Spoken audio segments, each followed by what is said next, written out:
What is going on, guys? Welcome back to the channel. In this video, I'm going to be showing you what types of damage there are in Diablo 4, how to maximize your build's damage, and how it interacts under certain conditions so you can push through those higher nightmare tiers. There'll be quite a little bit of math in this video, so without any further ado, let's get into it.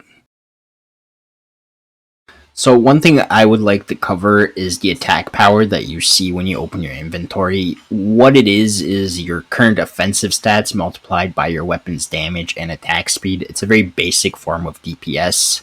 I think Diablo 3 had a lot more complexity to it because it factored in your crit chance, your crit damage, as well as a bunch of other numbers. This factors in none of them, so you kind of manually have to calculate whether switching an item will improve your damage or lower it. It's a bit of a pain in the ass, and I personally think they should show a much more detailed explanation of your DPS, and hopefully that's something they will add in the future. So as you can see here, guys, we have Paint Open and the calculator, which we're going to be using both throughout this video. So in Diablo 4, there are four types, or four colors I should say, of numbers in which mobs receive damage. So the first up is normal damage, which is the white numbers. Second up in yellow is the crit damage. And then in light blue, we have overpowered damage. And then, of course, if we were to combine these two, in orange, we have crit and overpower damage combined. So the thing we're going to be going over in this video mostly will be the normal damage, or at least for basic calculations, just so we get an understanding of how damage comes about, and then we will add these multipliers later on. So let's say we do 100 normal damage, and then we have some modifiers. So we have vulnerable damage, we have damage to slow, and damage to daze. Let's say our vulnerable is 60%. So now we take our 100 and multiply it by 1.6 because that's a 60% increase, so we would be doing 160 normal damage. Now, what if we also got 70% damage to slow and 35% damage to daze? Now, assuming we can fulfill all of these conditions at the same time, so the enemy is vulnerable, it's slow, and it's dazed, we can now multiply our damage by 1.7 and 1.35 respectively. So our new damage number, 367.2. Now, what if we got an item that gave us another 30% vulnerable damage? So we now have 90%. Do we multiply this by another 1.3? Not exactly. So we would go back to the beginning, and now instead of multiplying it by 1.6, which was our original, we multiply it by 1.9, and then 1.7, and then 1.35. So this is considered additive damage. And why is it additive? Because on paper, it looks like a 30% increase. However, if we were to, so 436.05, if we were to take 367.2 and divide it by 436 point, I think it was 05, this damage is about 84% of our new damage. So realistically, we only got a 16% damage increase almost, because we're increasing a stat that we already have. So let's go back to our 436 here with the new damage 0.05. Now, what if we were to get a new damage type? So damage to chilled enemies. And we're going to put that at 40%.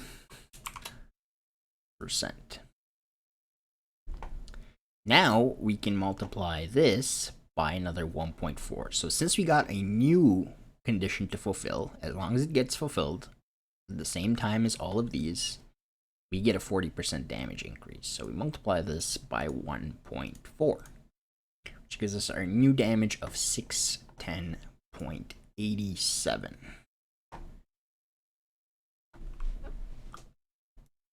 So this, now that we have a new multiplier, is a multiplicative increase to our damage, whereas pushing the same stats would be a additive increase to our damage. Now this is all before crit and overpowered and anything else, which we're going to get to in a second here. So we have our base number here of what our normal damage is of 600.47. Now we have a 3% chance to overpower. So that means 3% of the time we can do overpower damage, and our overpower damage will be 100%. Alternatively, we also have our crit damage, which has 3 multipliers. Crit chance, so let's say 33%. Crit damage will be 200%. And crit damage with imbued, let's say, is 100%. So, will these numbers be multiplicative? No. And there's 2 reasons. One is if this was, let's say, 300% and this was 300, multiply it with each other, your damage will be 9 times higher whenever you crit. And it's to prevent from getting those crazy numbers. The second reason is if you don't have, for example, let's say you have 200% and 50%, when you were to multiply it, doing crit damage with imbued skills would be lower than doing crit damage without an imbued skill. So it's to prevent both the low end and the high end of things. So therefore, this is now additive damage. So the only thing that remains is to get the critical and overpowered damage. So that being said, overpower damage will be additive at the end of everything else. So once all these conditions are fulfilled, and once you have your 33% chance of critting, then you have a 3% chance within that 33 to add the overpower damage on top of it. So once we've crit, 1831.41 plus 1220.94, this will be our overpower and crit damage. It is added separately on top of everything else. I believe there will be items in the future that interact with your chance to do overpower damage. As of right now, there is no way to increase it. So our crit plus OP damage is 3052.35. And that was starting with 100 damage. And that's how we get all the way to those crazy numbers. So the thing to note here is you can't stretch yourself too thin and try to fulfill too many conditions at once. Most skills in Diablo will fulfill a certain condition, like for example, vulnerable for let's say 2 to 3 seconds, and the same with a number of other conditions. So trying to fulfill too many, for example, like adding poison and shadow and fire and like all these other types of damage, if you can't fulfill those at the same time, whenever you fulfill one of those conditions to get the damage bonus, you will lose the other one. So rather than stretch yourself out too thin, find a few conditions that you can fulfill at the same time, and then maximize that damage additively. Now, a prime example is these boots right here, because they fulfill 2 damage conditions at once. Chill enemies and crowd-controlled enemies. That straight up gets you 2 separate multipliers to your damage that, if you didn't have before, will now multiply your damage straight up by the increase in the numbers that you have for those specific damage types.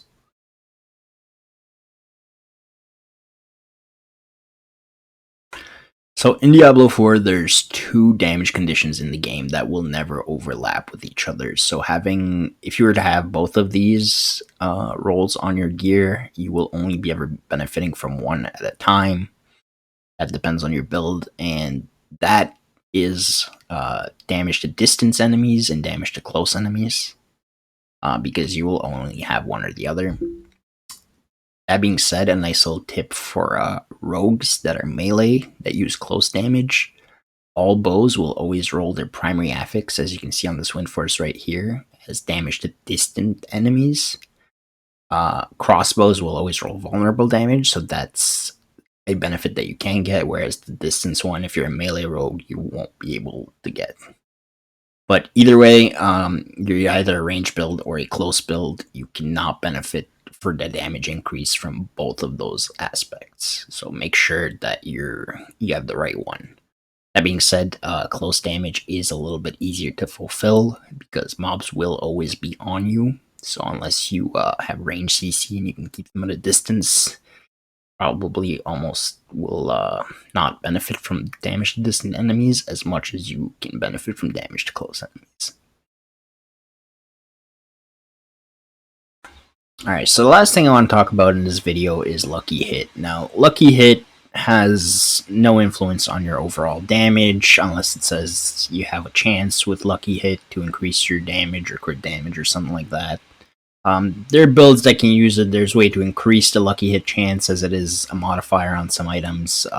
Personally, I don't recommend the build to be centered around Lucky Hit because it's so much RNG, but anyways, on screen we see two different skills. So there's Twisting Blades and Shadow Step. And Twisting Blades has a 33% lucky hit chance, while Shadow Step has an 100% lucky hit chance. So what does this mean? It means that Shadow Step will do a lucky hit every time, while Twisting Blades will do a lucky hit 1/3 of the time. Now, if we were to look at an item like the Fists of Fate, which has several lucky hit modifiers. So what this does is you have up to a 5% chance to heal 672 life. So a Shadow Step that does a lucky hit chance every time you use it, you now have a maximum of 1 in 20 times you use Shadow Step to heal this life. Same with chance to restore primary resource, up to 5%, 1 in 20. The chance to mobilize is a little bit better, 11.5%. So now you can, it's about a 1 in 9 with Shadow Step. Same with like chance to daze.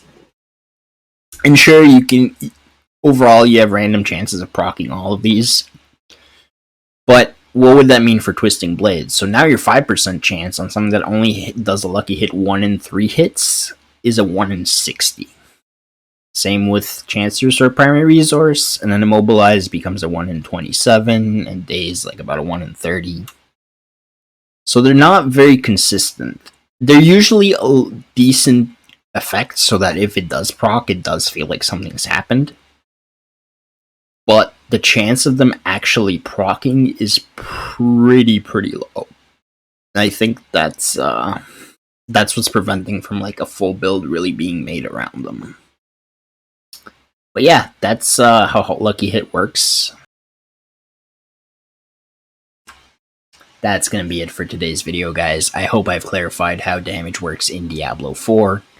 If you found this video helpful, please be sure to like and subscribe. It does help me out.